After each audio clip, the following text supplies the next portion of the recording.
Kama unataka kumfunga Mungu ikiwa anafungwa, naongea kwa jinsi ya kibinadamu, kama unahitaji kumbana Mungu mahali ambapo hawezi kutoka, ungama. Hana choice, lazima akusamehe, maana ameahidi. Je, unaweza ukasema, mchungaji, na zile dhambi ambazo huenda hatuzikumbuki? Maana amesema tukiziungama dhambi zetu. Kuna dhambi ambazo hatuzikumbuki, ndio zipo. Na yeye unafanyaje? Unaungama pia, unaungama hata ambazo huzijui. Unaungamaje dhambi ambayo ulikuwa huijui? Nakupa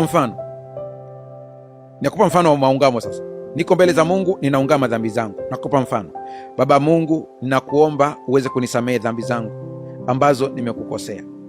Nimeiba zaka na sadaka yako, nilichukua kwa makusudi, moyo wangu unaumia, naomba uweze kunisamehe na nitakurudishia ile zaka.